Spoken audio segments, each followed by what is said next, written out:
A ideia de jogo acompanha o homem durante toda a história da civilização. Para o filósofo holandês Johan Huizinga, a cultura humana nasce do jogo e todas as nossas atividades, de uma forma ou de outra, estão ligadas ao ato de jogar.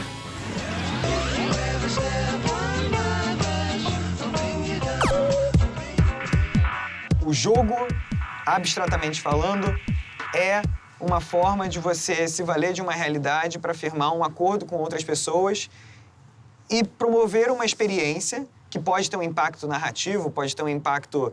sempre vai ter um impacto lúdico, né, porque a gente está falando de jogo, mas, independentemente do impacto que tiver em mente, você vai estar respeitando uma determinada regra para atingir uma determinada experiência. A questão do jogo é estudada já há algum tempo, né? Então, desde a filosofia grega, você tem já alguns estudos e pesquisas sobre isso.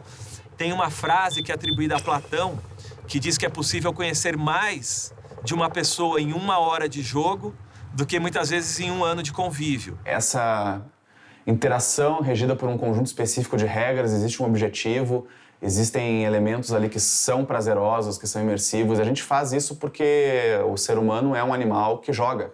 Piaget, ele via o jogo como alguma coisa que diz respeito a uma aprendizagem para as crianças. Então, era fundamental que as crianças brincassem, jogando, porque assim elas estariam aprendendo, deixando o cognitivo acontecer de uma forma mais tranquila.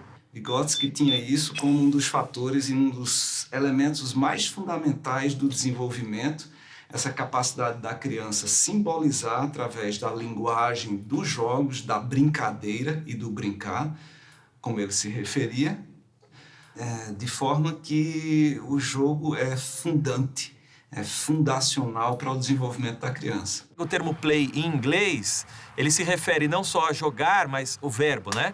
Jogar, brincar, interpretar, representar, né? São termos que a gente utiliza várias outras palavras em português. Então, quando a gente pega um livro, por exemplo, que pesquisa ou estuda a questão do jogo em inglês, ele vai utilizar o termo play.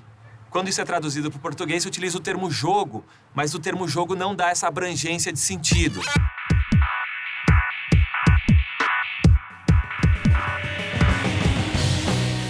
Os jogos tradicionais, eles são o berço dos jogos eletrônicos, né? Eu acho que talvez hoje em dia a gente tenha uma preocupação muito grande em distinguir.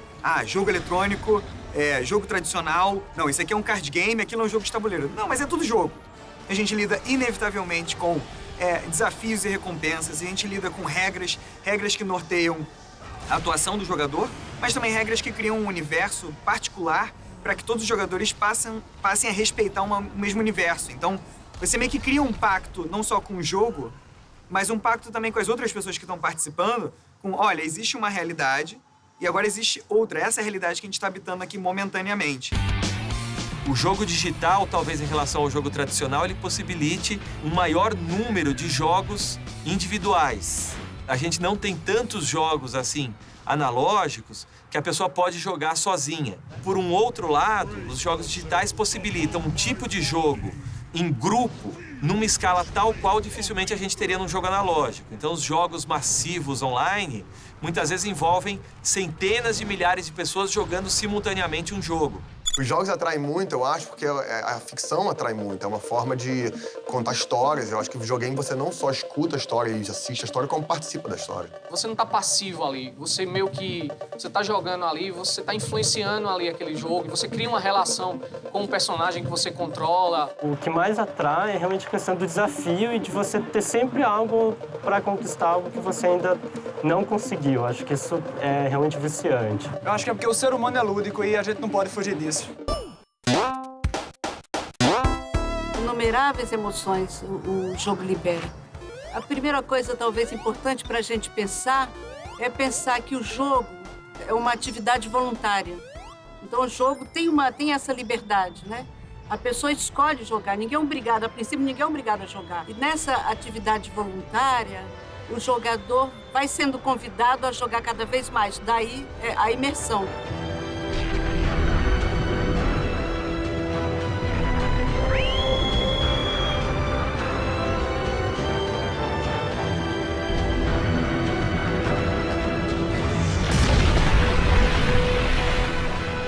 Frustração de vez em quando, A alegria de ter passado de uma fase. A hipnose. Competitividade também, eu adoro. Satisfação e raiva. Êxtase, alegria e motivação. O jogo Snow World foi criado para ajudar no tratamento de vítimas de queimadura. Ele diminui de 30% a 50% da dor na maioria dos casos e é mais eficiente do que a morfina. Os jogos eletrônicos ainda sofrem com muita polêmica e preconceito. Por ser um entretenimento recente, os videogames ainda lutam para não serem encarados como coisa de criança ou uma diversão que emburrece. Hoje, o estudo sobre jogos eletrônicos cresceu e um número cada vez maior de pesquisadores acreditam que o videogame é uma prática positiva. Matar zumbis e saltar entre plataformas melhora a coordenação motora, aumenta o QI e alivia o estresse. Por que a gente gosta tanto de videogames, né? Porque ele nos coloca simula situações da vida, sentimentos, a nossa capacidade de lidar com problemas, de lidar com ameaças. Simula de uma maneira que a gente consegue se relacionar, né? Consegue interpretar até o fim e tomar uma atitude em relação a essa interpretação que vai nos fazer chegar ao final daquele objetivo, daquele desafio, daquela brincadeira, né? Na vida real isso nem sempre acontece. Aliás, eu acho que com mais frequência não acontece. Keep the change.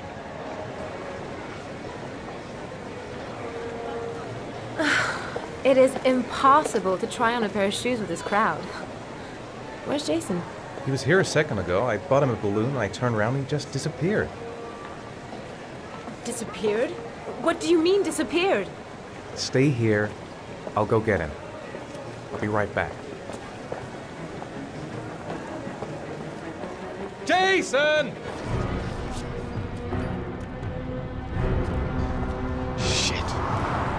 Shit! Jason! Dad!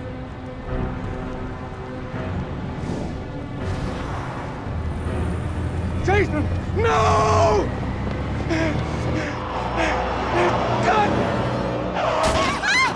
Em 2011, jogadores de videogame ajudaram os cientistas a chegar mais perto de um dos maiores desafios da medicina, a cura da AIDS. Os cientistas conheciam as peças necessárias para se fazer uma proteína, mas não tinham como prever como essas partes se encaixariam em uma estrutura 3D. Os gamers resolveram o quebra-cabeça, criando um jogo online colaborativo chamado Fold It, muito parecido com o Tetris. A maioria dos games tem um conjunto de regras claras e um objetivo preciso, mas alguns jogos quebram as expectativas e questionam os formatos estabelecidos. Não existem vencedores e nem vencidos, como se o jogador tivesse caído na toca do coelho, de Alice no País das Maravilhas. Alice é uma menina, vive uma vida vitoriana certinha, tediosa, e em determinado momento ela rompe com aquilo e entra numa viagem fantástica. Ela cai num buraco e a partir dali ela vive coisas absolutamente inacreditáveis. E o coelho aparece para ajudá-la, para empurrá-la a correr risco.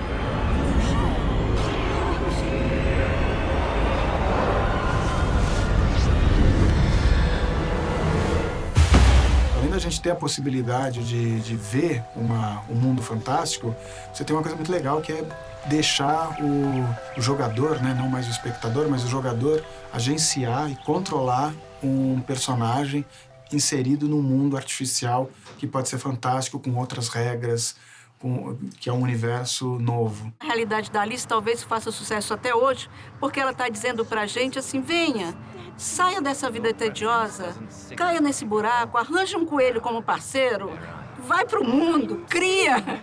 With a friend? It's different somehow. Things have changed. Change is good. It's the first link in the chain of forgetting. What's happening?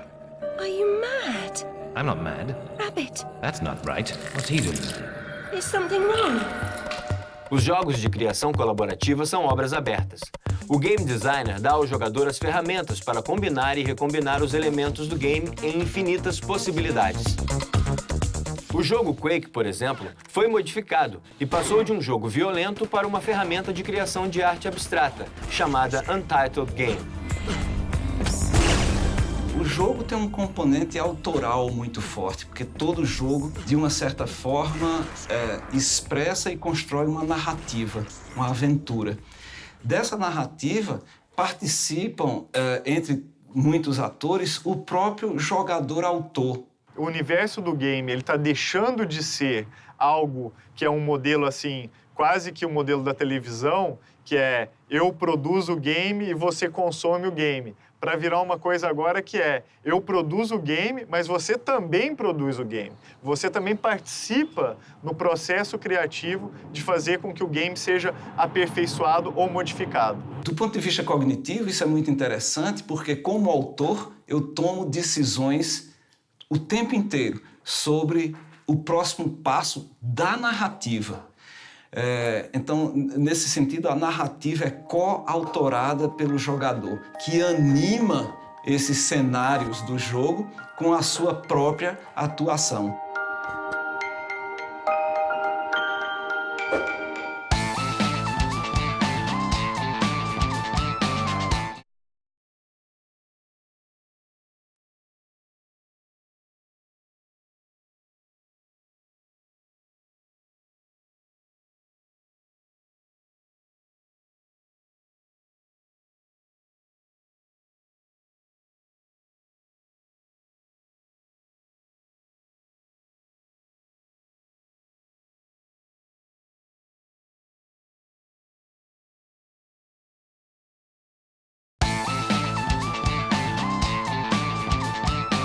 Algumas pessoas são alienadas. Eu não diria que algumas pessoas fogem para os jogos para se alienar, outras para as drogas, outras para qualquer outro tipo de coisa. Não acho que o jogador seja um alienado. Ele tá o tempo todo sabendo o que acontece à sua volta, tá procurando novas informações sobre os jogos, sobre os novos jogos, sobre tecnologia. Geralmente eles são pessoas muito espertas e antenadas. Todo mundo fala em todos os países que está havendo uma evasão da área tecnológica. Está todo mundo indo para todas as outras áreas, mas ninguém quer saber de engenharias e tecnologias. Por que não, por exemplo, pegar jogos, que é uma coisa que as pessoas utilizam no dia a dia, e convencer os jovens, se você gosta de jogar, por que você não vem e aprende a conceber jogos, aprende a projetar jogos, aprende a desenvolver jogos? O NAVE é um programa que foi oferecido, foi apresentado para a Secretaria de Educação do Estado do Rio de Janeiro, pelo Instituto eFuturo, que é a responsabilidade social da Oi. Nos trouxe 3 parceiros. Plenta.com, que é na área de roteiros, é a história desse game. O pessoal da Vision Lab, que é o laboratório da PUC, que é a questão de multimídia, que pega essa história e transforma em imagem. E o CESA, que é o Centro de Estudos Avançados e Sistemas de Recife, que pega essa imagem e coloca em movimento. Quando eles entram aqui, o que eles mais conhecem é jogos. Então, eles acham que vão entrar aqui e vão jogar o tempo todo. Não é bem assim.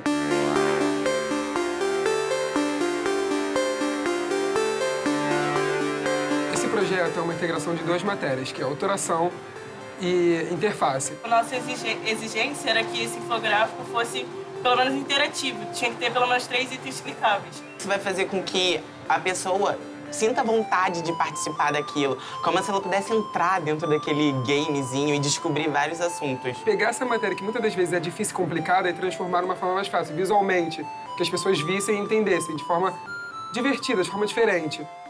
E aos poucos eles vão ganhando mais liberdade e vão podendo tomar as próprias escolhas, chegando ao ponto deles bolarem o próprio projeto e desenvolverem tudo do zero. O infográfico é muito legal, você pode viajar na guilhotina e tem algumas animações, assim, e no final tem a decapitação, que é a parte mais legal. Eu fiz uma reprodução do corpo humano e aí a gente vai descrevendo processo por processo do sistema digestivo. E a gente transforma um aluno que numa outra escola ele é mais apático num aluno proativo. Eu quero criar interface para jogos. E eu pretendo fazer computação gráfica. Tudo é muito integrado com a tecnologia. Por um lado, se a tecnologia ajuda muito, por outro também, ela é uma saída muito rápida e fácil.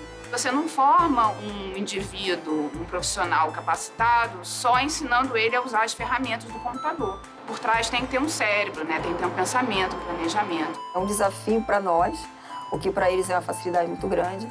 Nós, como professores, temos que nos reinventar na nossa prática. Então, as oportunidades são oferecidas para eles. Nós sabemos que estamos em torno de 32% dos nossos alunos no mercado de TI. quer dizer, no mercado do qual ele foi preparado. Eu participei de um grupo lá na origem, cerca de 5 anos atrás, como um dos arquitetos da pedagogia do NAVE, e a ideia básica ali era, sempre foi estabelecer um diálogo entre a cultura do jogador usuário de sistemas de informação no mundo dos games, eram os jovens, e esse jovem como desenvolvedor. Isso é o que a gente está precisando, né? Não assimilar o que está sendo jogado pelo mercado de games ou de tecnológico, mas é a gente entender que aquilo é um estímulo para a reinvenção. Uma grande fatia do público ainda, que é um pouco um estigma que as histórias em quadrinhos têm também, né? O videogame tem isso ainda mais grave hoje em dia, que é a coisa de ainda ser visto como um brinquedo, como uma distração, meramente um entretenimento, e não enxergar que existe aí um grande contingente de jogos e de histórias que tem uma característica mais artística mesmo. Dificilmente ele vai perder essa aura marginal de ser uma coisa para pessoas obcecadas que talvez devessem estar se preocupando com outra coisa. Existe preconceito. Esse pensamento que se tem do videogame ser um vilão é pela grande quantidade de jogos que são mais violentos, que são os first-person shooter, onde você controla um avatar que dá tiro, que está numa guerra, etc. Que são jogos que não são apropriados para crianças e erroneamente, os pais deixam com que elas joguem. O problema está nos pais em permitir isso. São todos jogos para adultos, né? Seria a mesma coisa você deixar uma criança ver um filme violento ou um filme pornô e colocar a culpa no cinema.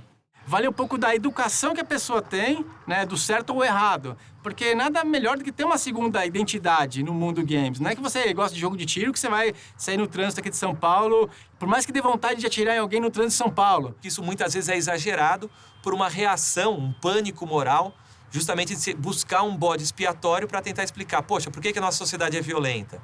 Ela é violenta por inúmeras razões, distribuição de renda, política, saúde pública, uma série de coisas, né?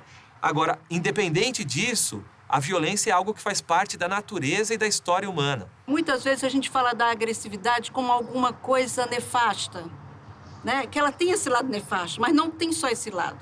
Acho que é sempre importante a gente ressaltar que a agressividade é algo constituinte do humano e dela a gente não pode se livrar e nem deve. Por exemplo, para a gente trabalhar bem, exige uma certa carga de agressividade. O amor exige uma certa carga de agressividade. O jogo exige essa carga de agressividade. They killed us. They got out. The variants. You can't fight them. You have to hide. Nos Estados Unidos, os jovens assassinos do massacre de Columbine tinham um histórico perigoso. Eles jogavam videogame. Não há nenhuma evidência que você, por exemplo, jogar muito, inclusive jogos violentos, tem efeito colateral em comportamento violento na vida concreta. Porque nós estamos fazendo uma oposição aqui entre concreto e virtual, porque os dois são reais. O virtual não é uma oposição ao real. O virtual é real também. Só que ele acontece num outro mundo, num mundo simulado.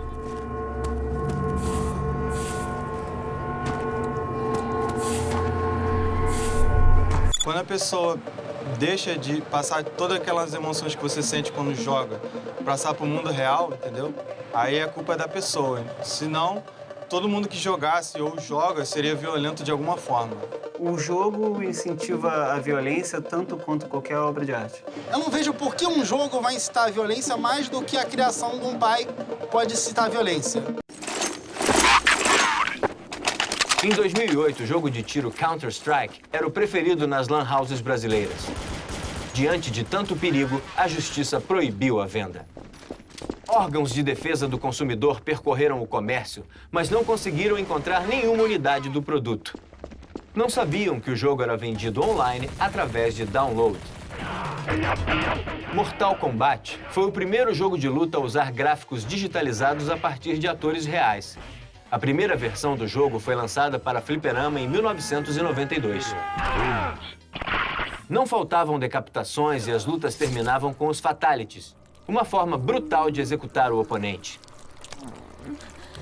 O jogo fez um enorme sucesso, foi adaptado para o cinema e é um dos culpados pela criação do ESRB, sigla em inglês para o Sistema de Classificação de Jogos Eletrônicos, baseado no sistema norte-americano que classifica os filmes. O jogo Thrill Kill se inspirou em Mortal Kombat, mas era tão violento que nunca foi lançado. Grand Theft Auto, ou simplesmente GTA, virou uma febre mundial entre os jogos controversos. Pela primeira vez era possível ser o bandido, escolher uma arma, roubar um carro e explorar o cenário com total liberdade. A Rockstar Games testou os limites da censura com a série Manhunt, lançada em 2003. Para uma diversão completa, o inimigo podia ser atacado por trás, sufocado e urinado.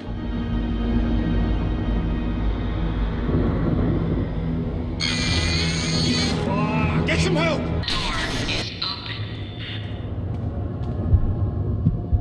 A mídia britânica acusou o jogo de inspirar o assassinato a golpes de martelo de um jovem em um parque londrino.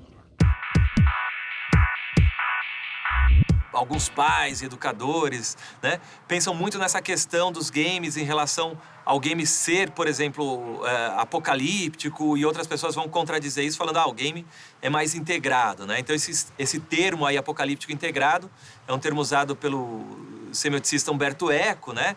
Vai dizer basicamente, né, que uma visão apocalíptica vai entender que uma nova tecnologia, nesse caso, é devastadora. Então, que ela seria responsável pelo fim das relações humanas e que seria, digamos, maléfica para a sociedade. Enquanto que a visão integrada vai dizer que aquilo é maravilhoso e que aquilo nunca antes na história da humanidade, que aquilo é extremamente benéfico, né? Ninguém poderia ler o Marquês de Sade, por exemplo, que cometeria atrocidades, né? E se o jogo induzisse realmente o comportamento das pessoas, ao jogar The Sims, por exemplo, as pessoas se tornariam empreendedores, iriam construir cidades. O game, na verdade, ele é o game. Ele não é nem apocalíptico nem integrado. É a utilização que as pessoas fazem, né, do game que vai definir essa natureza dele. Jogo bom é sempre chamado de viciante. Mas apesar da brincadeira, existem no mundo clínicas especializadas para tratar dependentes de tecnologia. Em São Paulo, o Hospital das Clínicas tem um programa gratuito para tratamento de viciados em internet, com acompanhamento psicológico e psiquiátrico do paciente. World of Warcraft tem milhões de usuários no mundo e foi considerado o jogo mais perigoso do mercado. Segundo a Fundação de Atendimento à Juventude da Suécia, ele é tão viciante quanto o crack. Como a vovó dizia, videogame tem que ser usado com moderação. Eu acho que ele é muito bom, acho que ele não faz mal nenhum. As pesquisas, inclusive, dizem que crianças que jogam têm vários benefícios. Agora, se você jogar 24 horas por dia, igual alguns chineses fazem, você vai morrer, né? E eu não me considero um viciado em tecnologia. O mundo é viciado em tecnologia, não existem pessoas não viciadas em tecnologia. Celular, né, que invadiu a vida das pessoas. Acho que cada vez mais essas pequenas tecnologias invadem cada vez mais a nossa vida e a gente fica sem conseguir viver sem elas, né? Não, o viciado é que não consegue parar. Eu não sei, acho que sim. A geração de consoles da 7ª geração, o Xbox 360, o PlayStation 3 e o Wii, eles quebraram um pouquinho dessa barreira do videogame ser para viciados. Primeiro porque ele popularizou em relação a mulheres, crianças, independente de idade, tem algum jogo que você consegue se identificar. Kinect trouxe jogos de movimentação do corpo, onde fitness entrasse em voga. Então você deixou de ser só o apertar o botão, 2 pessoas varando noite, para também se preocupar também com um pouquinho dessa questão de, poxa, eu posso interagir com a minha televisão e perder alguns quilinhos. Um dos futuros é certamente, seu filho terminou de jogar um videogame, você diz para ele, vá tomar um banho que você está muito suado para poder jantar, entendeu? Então, esse é um dos cenários que certamente ocorrerá nos videogames. O videogame é uma maneira que o homem moderno tem de realizar o desejo de jogar.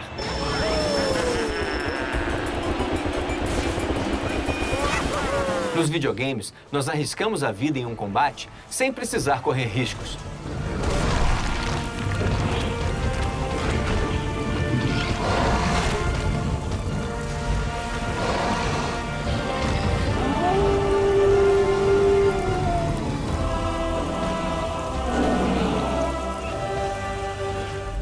ou viajamos pelo espaço sem precisar respeitar as leis da física. A Turian? You know him? He's a Spectre. He was with us on the Norm. A evolução na história do game permite um envolvimento cada vez mais profundo com o universo recriado na tela. I'll show you how fast I can run. Yeah, me too, Dad. I can run really fast too.